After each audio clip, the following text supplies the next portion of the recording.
dikeluarkan oleh Jokowi menjelang lengser. Ini ditambah tadi yang disebut oleh Bang Refli ada 5, ini saya kira sesuatu yang perlu segera dibatalkan ya.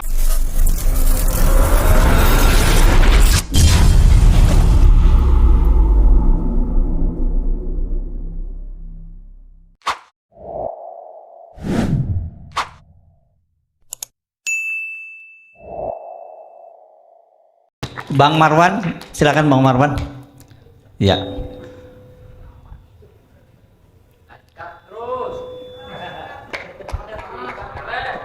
Ini yang terakhir nanti Mas Roy.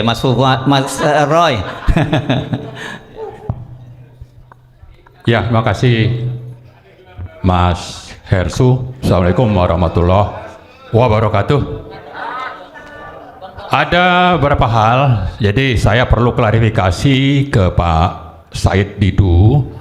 Ya, jadi kita masih terus bersuara untuk mengajak masyarakat, termasuk Pak Prabowo terlibat mendukung agar Jokowi itu ditangkap dan diadili. Ya masih Pak itu. Dan kita, saya ingat dengan Bang Revi juga di Hotel Sabang sehari setelah pengumuman MK, dan juga dengan Mbak Rahmah ya, ada Pak Antoni juga. Kita tidak pernah mendukung Prabowo gitu. Ya, kita tidak juga melipir. Kita konsisten bahwa Prabowo pun menang Pilpres dengan proses pemilu yang sangat curang. Ya, jadi karena itu harus jelas. Kita tidak bicara tentang bahwa kita sekarang dukung Prabowo, tidak. Tapi karena dia sudah ada di presiden kita, apa yang optimal yang bisa dia lakukan, itulah yang kita usulkan. Kalau memang tidak bisa, kami dari petisi 100 mengajak, karena ini dijamin juga oleh konstitusi, mengajak seluruh rakyat untuk dua-duanya itu diturunkan. Ya, dengan apa? Dengan revolusi. Ini harus supaya dipahami, itulah posisi kita. Yang kedua, sebetulnya ada sekitar 48 peraturan PP, Kepres dan sebagainya yang dikeluarkan oleh Jokowi menjelang lengser. Ini ditambah tadi yang disebut oleh Bang Refli ada 5, ini saya kira sesuatu yang perlu segera dibatalkan ya.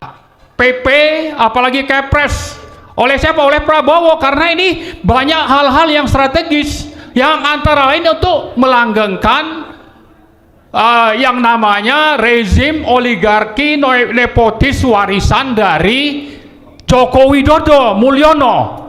Karena itu, dan ini sebetulnya dilarang oleh undang-undang, ini tidak demokratis, ini sudah menggunakan kekuasaan otoriter oleh Jokowi, maka 40-an peraturan dan Kepres itu harus segera dibatalkan oleh Prabowo. Kalau memang benar ini dia adalah presiden pilihan rakyat dan sesuai dengan Sabta Marga yang kata itu ada 7 sumpah sebagai tentara, tunjukkanlah itu. Nah, yang terakhir saya kira kita perlu untuk melanjutkan bagaimana menteri-menteri ya yang sudah sangat banyak bukti-bukti korupsinya itu segera ditangkap dan diadili, dan Prabowo itu berani memecat. Jadi kita tidak perlu menunggu 100 hari. Kita bilang menunggu 100 hari kabinet, tidak.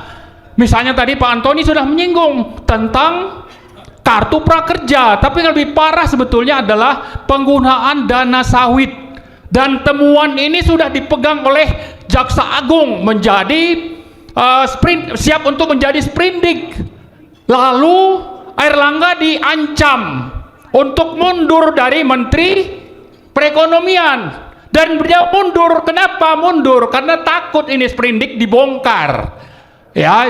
Jadi banyak hal-hal sebetulnya yang Pak Prabowo itu bisa lakukan segera tanpa menunggu proses lama, proses hukum ya. Itu yang kita harapkan Pak Prabowo buktikan. Beliau itu adalah presiden yang memang ingin menjalankan negara Indonesia ini sesuai dengan amanat konstitusi dan harapan rakyat dan juga demokrasi yang katanya ini menjadi rujukan kita hidup berbangsa dan bernegara. Kalau tidak, ya mungkin judul ini apa, rezim Prabowo ini adalah kelanjutan dari rezim Jokowi, oligarki nepotis, itu akhirnya akan bisa terwujud. Tapi kita tidak mengharapkan itu. Ini hanya judul. Dan kalau sampai tetap berlanjut, maka saya mengajak kita semua untuk ikut bersama-sama menggalang yang namanya people power untuk kedua pemimpin itu, ya. Prabowo dan Gibran Fufu Fafa segera dilengserkan dari pimpinan di Indonesia. Terima kasih. Assalamualaikum warahmatullahi wabarakatuh. Silakan. Ya.